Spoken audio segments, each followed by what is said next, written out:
Hello, this is Shah from the podcast Thrive Not Survive with episode 36.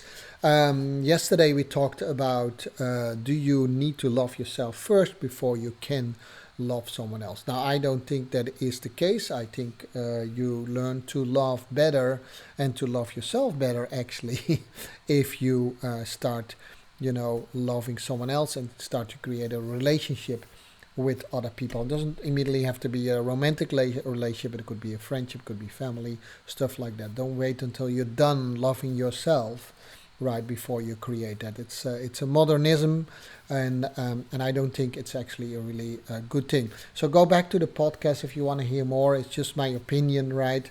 Which is always the case, right? And sometimes it sounds a little bit provocative. Um, it's sometimes also meant to be that way, right? Now, talking about the topic of love, it's a good topic to continue with.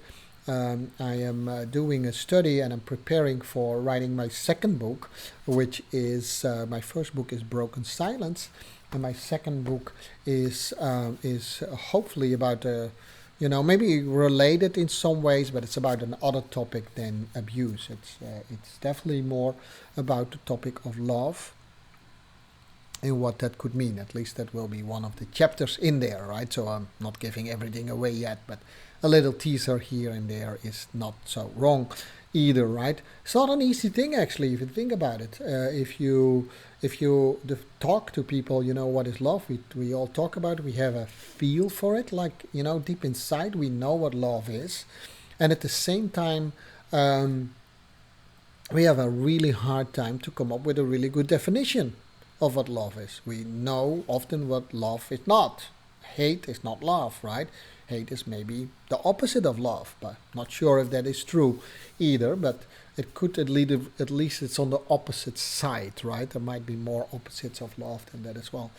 Sometimes I say love is a verb, right? Love is not a passive thing. Is In today's world, and definitely on the influence from books and I love to read novels. I mean, I not so much lately anymore. I don't have much time. I don't take the time for it, but I used to love read novels, and one of the authors that I like to read was Marquez, and he wrote a book. He wrote many nice novels, and they were often around the theme of love, and I love to read about it. And same thing about movies. I typically like a lot of the romantic chick flick movies as well, and sometimes an action movie too. But it's always nice if there is kind of a love story through the movie, right? But through that, we are very influenced what our definition of love is. And nowadays, if we talk about love, we often see that in the light of a romantic way of loving, right? A romantic way of loving.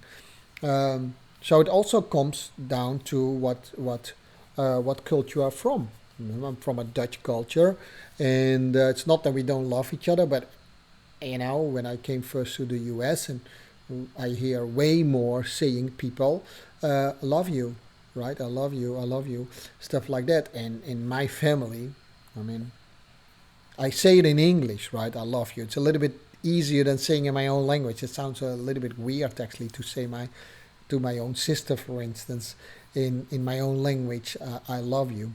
It sounds a little bit easier, as if it has not the same weight to say I love you in English than I say it in my own language. Isn't that weird, right? Isn't that weird how that sometimes plays in? Because we hear I love you a lot. Also in the Netherlands, there's a lot of English television and American television, so we hear love songs all the time. So the word I love you is a little bit easier to say. I'm not saying it's less word, but it's definitely different when I say I love you to my daughter than I say I love you to my cat, because I don't have a cat. Does that make sense? Okay, I'm not sure where I'm going today with my podcast, but apparently I wanted to talk about love a little bit more, right?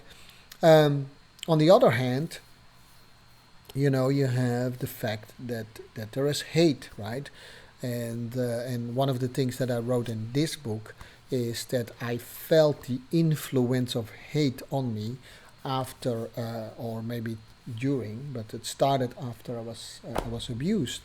I felt that hate, and strangely enough, my hate was not so much projected directly only to the person that maybe I had all the rights to hate. Does that make sense? So my hate was not immediately directed to the person who actually deserved the hate, which was my perpetrator or my abuser, or just call it my raper, right? So sometimes we use all these fancy words and then we try to avoid what it actually really is. You know, it sounds almost better to say he was my sexual abuser, but actually it was a constant rape, right? That's what it was, right? So, and as such, he should have been brought to justice, but that never came to that point. But I built up a hate in myself. And it was very hidden because that's a little bit how my character is, or maybe was, because I fled in all kind of things like romantic books and child's play and all that kind of stuff. But in me, some hate started to stir up. But my hate, if I think about it, and I thought about it quite a bit, was never directed only to that person. My hate also was directed to other things. It was like almost hate to the world, and it was definitely hate to myself. You just think about that for a moment, right? So I was abused since I was 7 till about 12 years old, and the hate that grew in me was not directed only to this man. Actually, to be honest, I can hardly remember that I seriously hated this man, right? I hated a lot of other things too. I think about the destruction that that man caused in my life. Think about the destruction that a lot of abusers causes in kids' life, and the hate they start to spread in the world, right? Just think about that for a moment, right? So that's the reason why I do this. It's not to get revenge on the people that abused me. By the way, they passed away anyhow, so that doesn't make any sense anymore to do that. But I know from some of the victims, some of them actually I know from very close by, they still hate their abuser, even if the abuser um, is long gone. But I could notice in them as well that the hate also was projected on other things. And it doesn't come out with the words long I hate you. Sometimes it comes out as anger or as depression or as anxiety, right? It's a form of hate, unsolved emotions that often are expressed in a negative way. So let me say that in layman's terms so that we don't have to go into the psychology. You know, it's unsolved emotions that is expressed in a negative way. Often negative projected to other people or to themselves, right? And to themselves, when I wrote this book, I felt very compelled to write the following sentence. I would rather be dead than to live longer with this pain and filth in me. I hate myself so much and don't want to be here anymore. I want to love and be loved so much, but it never works out. Why? I ask myself 6 times why that is. Why is love? So just purely intuitively, right? The opposite side of hate was love, and I couldn't solve the hate, and therefore I always had a hard time to find good love, and maybe that's still the case, to be honest, right? I have a hard time to maintain relationships if they become very intimate. Um, that's a long life battle. You know, I'm doing pretty well, I guess. Otherwise, I would not start teaching other people about this. But I'm not teaching it from an ivory tower, right? I'm teaching it with you in the trenches. If you're an abuse survivor, right? If you've been through it, I teach it with you in the trenches. It's not like I'm some sort of a person that tells you what to do. That's not the case, right? But it's that constant battle, what is love and what is hate, that needs to come. Now I can actually feel that hate almost has fled my body. I can literally feel it in my mind, by the way. And a keyword in there, and I promise, I will do a few episodes on the topic of forgiving. I just didn't plan for it, and I don't think I have the time for it anymore. But I just know that it's one of these key elements that we need to talk about. The other thing is we need to get rid of some false beliefs. Like for a longest time, in some miscrude way, as a kid, I thought that part of the abuse was my fault. Sometimes I thought all of the abuse was my fault. We need to get rid of those, what we called false belief, because that's the feeling of guilt, right? Most child abuse victims and most abuse victims altogether, we have a deep shame to talk about it, because remember, if I just only take this sentence, I talk about that I feel filthy, and I know I felt often very dirty, about dirty like dirt on me when these things happened to me. And even when I went out and went a little bit off the rails, specifically in that area, I felt afterwards, I felt super dirty about what I did.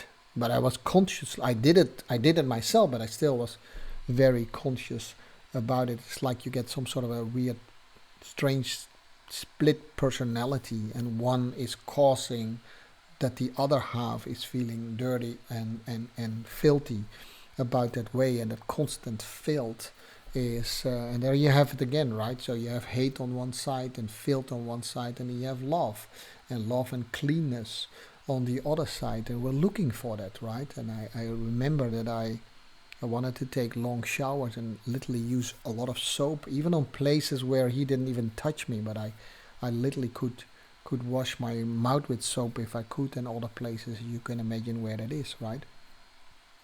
Strange as it is, long after the abuse stopped, I still had that feeling. Actually, I'm still a little bit of a clean weirdo, if that comes, right. I cannot take showers enough.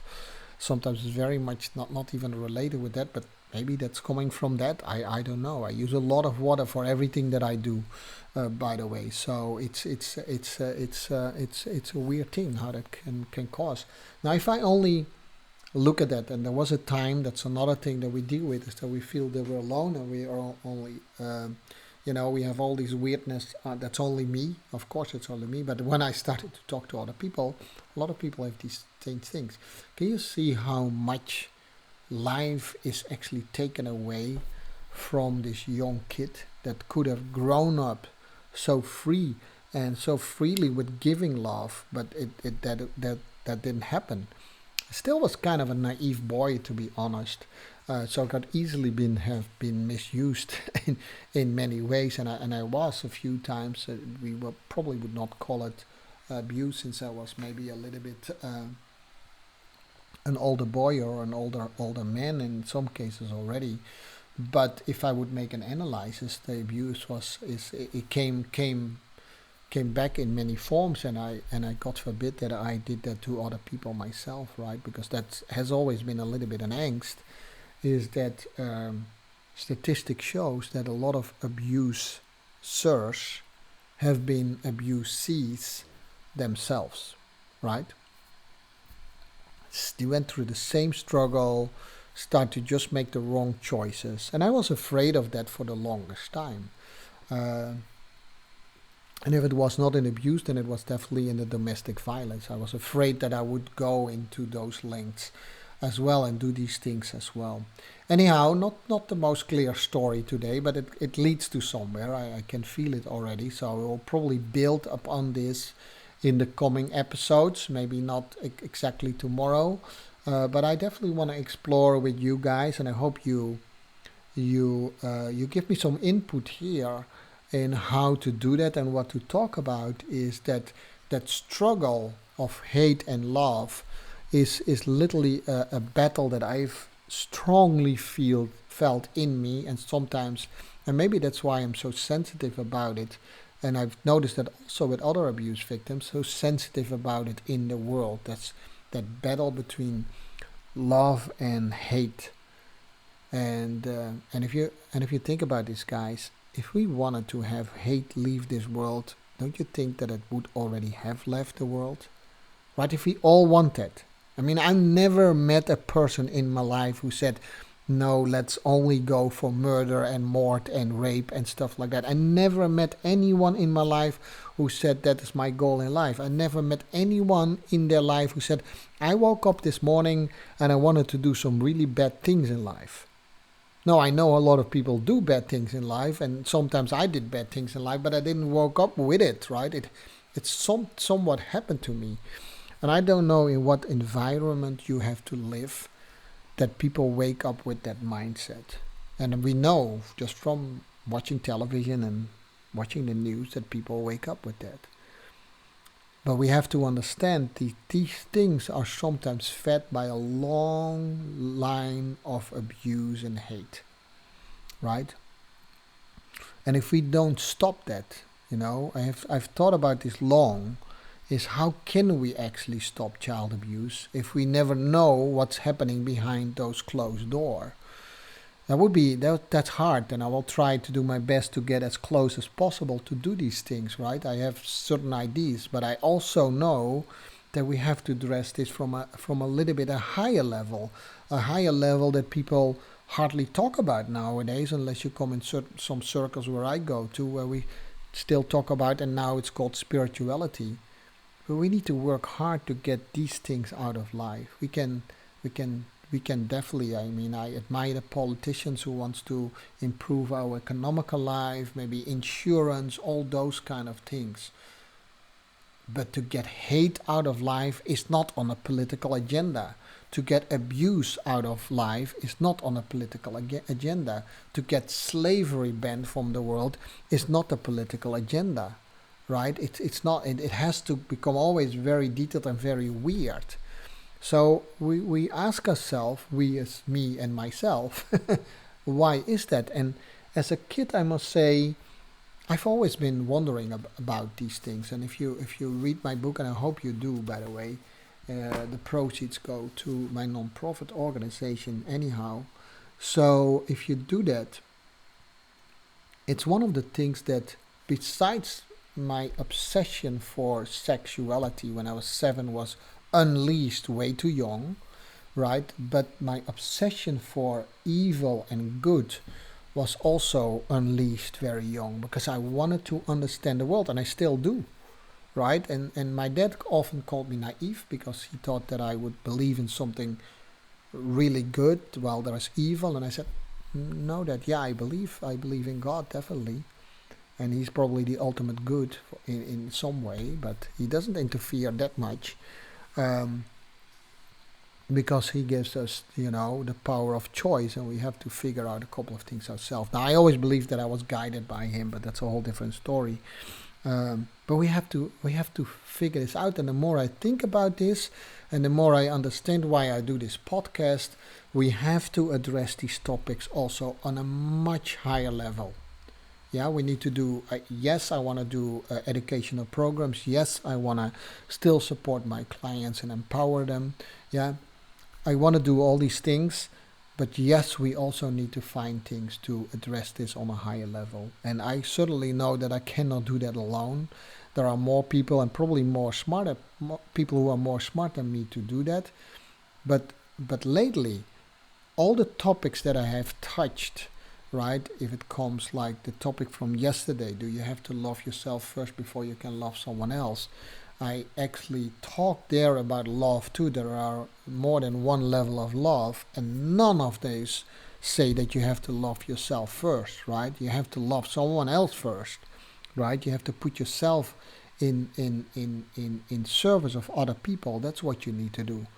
Right? And somewhere we start to miss this. There's so much focus on self-development and all that kind of stuff. And I've been definitely there too myself, with focused on career and stuff like that.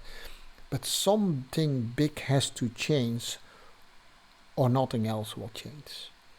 Yeah, something big has to change and nothing else will change. So if you listen to my podcast, and if you believe that I don't talk completely rubbish, it would do me a great honor and pleasure to give me some encouragement. I need that too, by the way. I just ask for a little bit of encouragement from you guys, saying, okay, yeah, these topics needs to be discussed.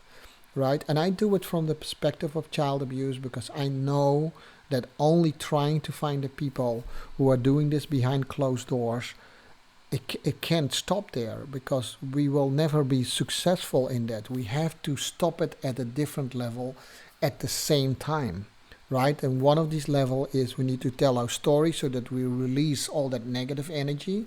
Whether you believe in these things or not, but I do believe that, right? So work with me on that. I have a platform that too, it's called One Story Less to Tell. But here is the topic of love and hate. We need to address these topics at a higher level too and connect them in some way so that there is a better future for our kids. I think I need to still believe that it is possible, because otherwise, what is the point of life altogether if we think we cannot progress in this way? And if we look at the world right now, it sometimes feels that we are further off from that than ever. But I've been to conferences lately that I think, maybe that was not the right view either, right? Okay, so this was Shah. It was a little bit, I don't know what it is, this episode. I don't even know what to call it, but let's call it The Search of Love. Give me some feedback, either through this podcast or just write me an email at jean@jeandorf.com, and it find its way to me. And that would be a great thing. You can always find me on Facebook. I mean, I'm pretty easy to find on Facebook, but I would definitely appreciate that. You can also say, please, Jean, don't do these things. Talk about something else, or just don't listen to me anymore. Anyhow, I'll hear tomorrow in another episode. That will be episode 37. That's normal after 36, right? Of the podcast Thrive, Not Survive After Child Abuse. This was Jean. Bye bye.